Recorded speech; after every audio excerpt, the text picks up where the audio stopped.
the Crowder versus Crowder thing.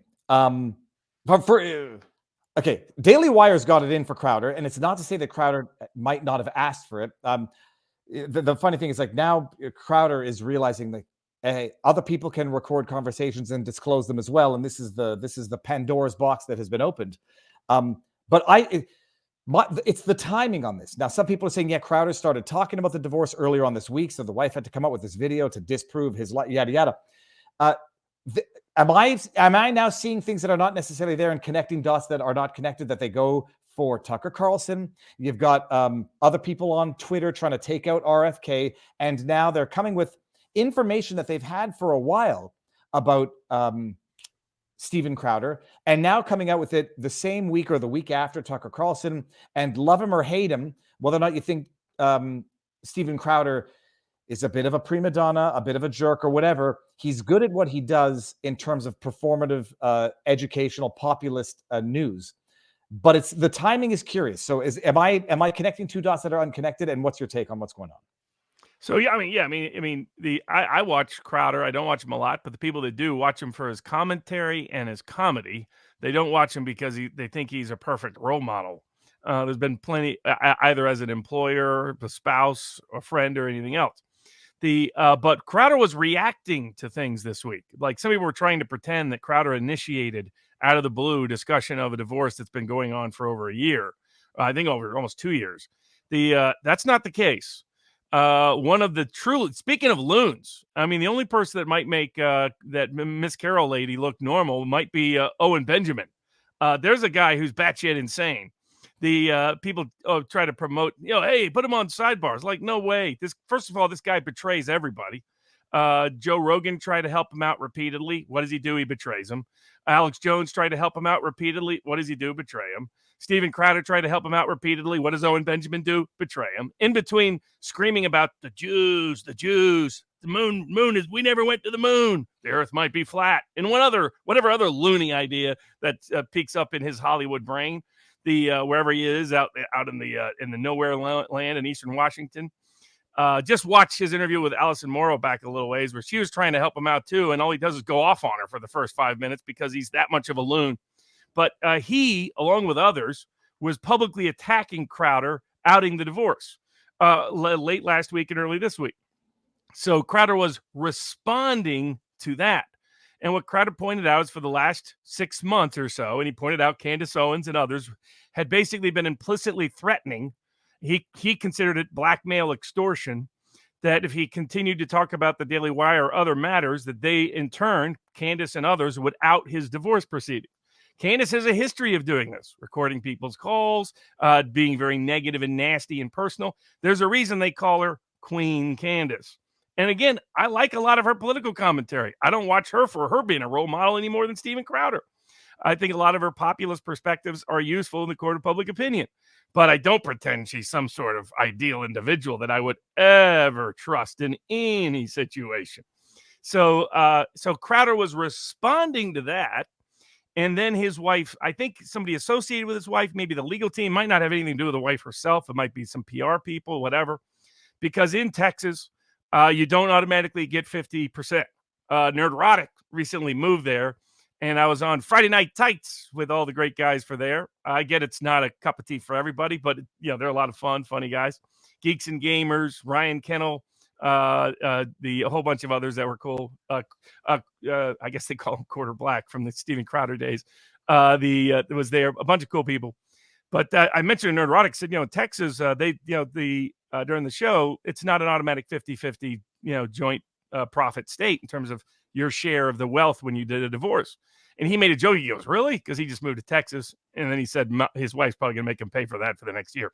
But but so that's the case. And so from a PR aspect, we'll talk about using the court of public opinion when you're in these legal disputes, ignoring all the interpersonal issues, debate with the crowd. I'm not going to get into divorce matters. Anybody who thinks they can guess what's really happening, God bless. I represented victims of abuse, mostly for free, almost entirely for free, for about a quarter century. Done hundreds of those cases. Let's just say that the behavior does not show any signs of abusive behavior there. It's the signs of a divorce that's getting ugly, and people using the court of public opinion to try to gain some leverage. Because one, Steven Crowder has big risk in the court of public opinion when the other doesn't. So in terms of his wife's not really a public figure. So that's whether you like or dislike it, you follow Hollywood divorces. Trying to make the other person look horrible in the court of public opinion is unfortunately commonplace. It's often leverage. It's the way the game works. But what I was recommending, and the reason why we had it on our list tonight, was how to look at a piece of evidence and learn from the law as to how the source of that evidence to make inferences about that evidence, about the substance of that evidence. So while everybody was focused on the substantive content of the evidence, I was more curious about how that evidence came about. So, especially doing a lot of these kind of cases. I would just stop. Just so if anybody doesn't know, there's a 3-minute video. It seems to have been taken with a Ring camera or an external camera, and it has audio, which I also thought was curious because a lot of times these CCTV external cameras don't have audio. And the Crowder doesn't look good, but let me just preface this here. I was critical of the way Crowder dealt with the Daily Wire, and I took flack for that. I know people who have gotten divorced. I know good people who have done very bad things in marriages and bad people who've done good things in marriages. And I would not, like you say, Robert, I will not extrapolate anything more than that other than Crowder doesn't look good in that particular video, but don't judge a person by their worst moment. Some people say, well, that's not his worst moment. And I'm like, well, for the point that they're trying to make, if they had something worse than that, they would have released it. But Robert, you carry on because it's a good point what you're getting at here. And I think I know where you're going. So exactly. So when you're looking at what I take apart, years ago, I had a case where a criminal case against my client, and I was trying to figure out the source of a range of negative evidence about him, and evidence that was key to search warrants and other things that took place in the case. And I was like, who could possibly be the source of this? And the more I looked at it, I began to suspect that the source was made up. He was called a confidential informant number 1. And cooperating witness number 2. And I was like, these people don't have access to the things they claim to have access to. So I went and broke it down with my client, who they had illegally captured in Panama and brought here. In fact, the Department of Justice, we later found out, actually called it the habeas grabus. That gives you an idea for how illicit it was. They used the CIA guy that was operating as a U.S. Marshal, as a regional security officer in the Panama embassy to do it. But that became later part of the case too. But the whole way the case got unraveled is I went to my client. I was like, I don't believe that the source of this makes any sense. And he started I put together all the information from these same categories of sources and tell me, who could that be, or could that even be a single person? And he said, none of this came from a person. He says, this came from recordings and documents I had. These must have come from intercepted calls, which is what I suspected. What they had done is they had illicitly wiretapped him, and we're doing illegal black bag operations using his car mechanic, who had his own tax problems, to go in and sneak peek documents and take him out for them. And they laundered it, just like the show The Wire, through a bogus confidential informant and cooperating witness, who, when we demanded the hearing on it, I slowly converted the judge from being hostile to us to being favorable to us, because he had been in the Japanese detention camp. So every time I could, I mentioned the Korematsu case just randomly, just to remind him. And so finally it converted him over time. And the day they're supposed to call in the confidential informant to prove that no, Barnes is just making this up, they called him up the day before. They said, Judge, we can't bring him in. He just fell off a ladder and lost his memory. So they just made it up and pinned it on this guy. They couldn't have it. So that was a case of using the methods by which evidence was gathered to question the substance of the evidence. Second case I had like that years ago, Jerry Marshallette, a great guy out of Atlanta, Georgia, was being falsely prosecuted on a bunch of bogus charges. He'd already been convicted. He and his father at trial. We were coming in to get it set aside on appeal. Part of the grounds was to take apart the whole case. And something that all of his prior lawyers, highly paid lawyers, had never figured out was that they were doing the same kind of operations, illegal sneak peek operations on mail operations. They claimed they'd randomly come across things. They'd even put together reports where 2 pages of one report was attached to 2 pages from a different report to create a totally fake story. And by taking apart every little thing, knowing how the coded entries work on the top right and all the rest, we were able to put together that it was an entirely fabricated story, falsified documentation. Ultimately, he was set free, which was great because he's a great human being. So, but those are cases where looking at the sourcing of evidence will often tell you something about the substance of that evidence.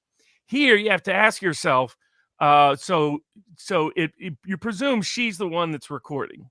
She knows it's being recorded. She keeps the recording quickly. In other words, in order to get access to that, it being a ring tape, usually you're putting yourself in a position where you know you're being recorded. You know the sound is intercepting it. You later get it, and then you later have your people on their own leak it. And what that tells you is several different things.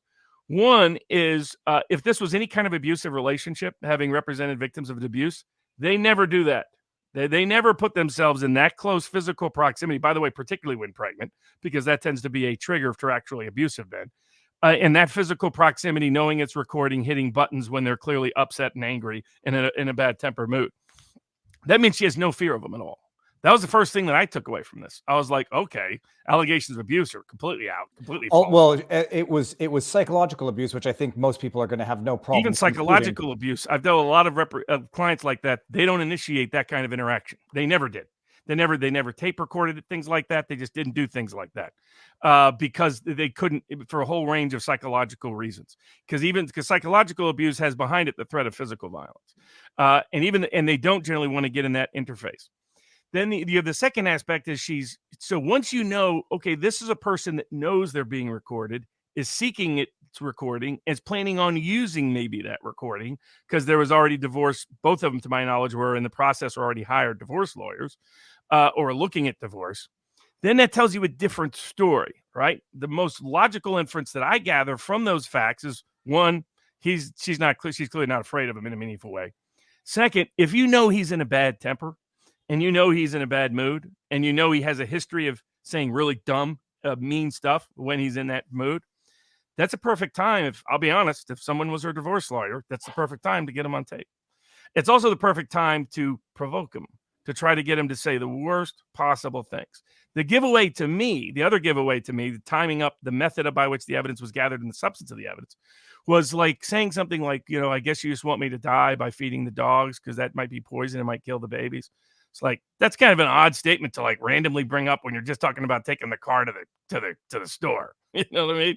So I was like, this was meant to pull a trigger and make him look really bad. And so I think that the whole thing was kind of a setup, kind of staged. That doesn't mean that, that it doesn't embarrass, rightly so, Steven Crowder. It just means it tells a very different story when you think about how that evidence could come about than the substance of what you see outside of that context. And so that's why I always recommend think about, also it's the same. We'll get in a little bit later. Maybe we could branch into it now and flip the order a little bit. It's like the Kennedy stuff. People are seeing a bunch of comments and statements of Robert Kennedy, many of them out of context. And the number of people, the first thing someone should ask is, why am I seeing this now? Why am I seeing a 10-year-old partial 2-minute clip with no context now? Well, for the same reason you're seeing it about Steven Crowder, that it's amazing the people who just take the bait every time. It's that if you're suddenly seeing something out of the blue, the timing seems weird, that the topic doesn't seem necessarily even relevant, you should immediately ask, what does the person giving me this information want me to do with it? How do they want me to react to it? How do they want me to respond to it? Do they want me to hate Steven Crowder now? Do they want me to not align with Robert Kennedy or support anything about him now? And if they do, ask yourself, is my interest their interest? Maybe it's not. If it's not, maybe don't be so quick to take the bait. Ask yourself, why are you seeing it now? And think about the possible context of the sourcing of the information before deciding its veracity and intent. Well, not my only issue. It's like I know what I think of Steven Crowder. I know, and this is reflective of what I saw in the way he dealt with the Daily Wire. People say prima donna, prissy. Thinks he's a narcissist. And it's just a coincidence. It's right after he goes big on Rumble. Well, but that being said, people watch that video and he says terrible things. And then people say, well, then it's always been like this. When a marriage goes sour and when you're living basically as like two cohabitating roommates who don't like each other anymore. Yeah, I mean, he says, especially if you're intimate partners, you know the other person's weak link. The other thing I pointed out was the people who rushed to judgment on this, first, were not thinking about the sourcing of the evidence. Second, weren't thinking about the context of the timing of its release. And third, in my view, most of the people who rush to judgment on this often are people that likely have similar problems. I know they claim otherwise, but here's my thesis. In my experience, the people who actually never get into nasty arguments with the significant other, they have one trait in common more than any other. They're non-judgmental. They assume the best of the other party. That's why they don't immediately devolve to the nastiest allegations. Those are the same people that we're not going to rush to judgment against either side in the Crowder case, whether she should have recorded it, whether he should have behaved the way he did, because they're, again, going to be, let's not rush to judgment. The people that rush to judgment tend the holier than thou types. I've never seen such terrible behavior in my life. I can't imagine anybody doing it. 90, not all of them. Some of them live in a nice, perfect bubble world, but more than not, they're lying, in my experience. And I mean, growing up in the pastor culture, religious culture, how many times those people represented one thing and behaved totally differently behind closed doors? I can't count the number of times. So I'll trust the judgment of a non-judgmental person a lot quicker than I'll trust the judgment of a judgmental person. Yeah, and all that say, it doesn't make Crowder look good. Welcome to divorce. It's going to get ugly. Now, and here's the thing: why do people do smear campaigns? Because they work. There's a percentage of Crowder's audience that will go away. And I looked at it. He's losing tens of thousands a day in subs on YouTube, and that will happen. But this is why until people stop rewarding smear campaigns will continue to work. And that's why I discourage rewarding smear campaigns. Ask yourself, were you watching someone because you thought their personal life was a beacon of perfection or their employment life was something you would actually want to work for them? I can tell you from working in the Hollywood industry and being around it a long time, 80-90% of the people out there that you may think are great people, you would never want to work for and never want to be in a relationship with. Just being God's honest truth. That doesn't mean they're not useful for their content, for their commentary. Tiger Woods still a great golf player. You just don't want to be married to him. And Robert, I would say I've known some very, very good doctors. You could not be friends with them, and you would not want to rent. You would not want to have them as tenants. And I said that when Crowder had the kerfuffle with Daily Wire, I said, look, anybody who's going to deal with him on a going forward basis is going to have to bear in mind that he might be recording their conversation with the intent of releasing it afterwards for tactical advantage. Okay, do it if you want. I wouldn't do it, but somebody might, and I might lose money for not doing it. I think the timing, I don't know if it's necessarily Daily Wire, though Candace didn't help herself by jumping in the middle of this. Oh, did she jump in? No, she's responding to Steven Crowder pointing out her clip. But it's what? Ask Scott Ritter. Right, Scott Ritter is someone that was convicted of some problematic crimes that make people second. He has a defense about them, but the question people should ask is, why did you suddenly hear about that? Why was he suddenly targeted on that? And as long as we require people to be perfect, if we're going to listen to their voices, we're never going to get important dissenting voices. Because the reasons why, when people ask, why don't more politicians dissent? Why don't more people in the lawyers dissent? Why don't more people in the content community dissent? This is why. Because if you do, you will be personally targeted. Now, some of us just don't care. But that's rare. That's doubly rare. You're Robert Kennedy Jr. You don't care. You've been defamed so much. Doesn't matter to you anymore. Yeah, but for everybody else, most people don't like to have their the worst aspects or the worst moments or their worst components of their lives on public display. And as long as people continually reward it, they encourage it. And in the process, they discourage dissidents, because it's the people with institutional power who have the best capacity to do the wraparound smear campaigns. And we've got to quit rewarding these wraparound smear campaigns. Robert, it's the wrap up, not the wraparound. Wrap up. Oh, yeah, wrap up, wrap around. All of it. But so we've just got to just quit encouraging and incentivizing that if it doesn't relate to why it is there being a dissident voice. Pretty much. Universally, the people in now Robert Kennedy Jr. a bit of an exception. I happen to know him, happen to like him, know that he has high character, know that he has a good conscience, know that he has a good mind.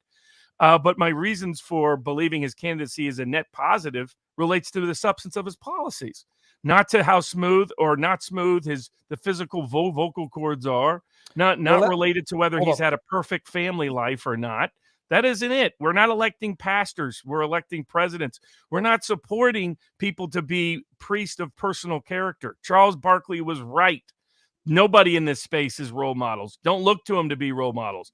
Look to them for the value of their content, the value of their commentary, and that's it. And don't take the bait on smear campaigns that are meant to dissuade you and discourage you from listening to dissidents, and meant to intimidate dissidents from speaking out in the first place. There is a threshold out there. You know, the Roman Polanskis, once I became aware of that, I will not watch Roman Polanski because I am incapable of separating his crimes from his art. When it comes to people having marital problems, can't separate the crimes from the art, then I get it. I think and that of course is extreme criminal conduct. So it's a more rare instance than is he a good employer? Is he a good husband? Does he meet my standards of what a husband should be, etc.? None of which I care about whatsoever. Yeah, I just, the timing was bizarre, and the orgiastic It's punishment. The message isn't to Crowder; it's to everyone that wants to be like Crowder. Hey, you go out there and you challenge whoever the gatekeeper happens to be, because Fox was doing the same thing, leaking all week that they had a file on Tucker Carlson.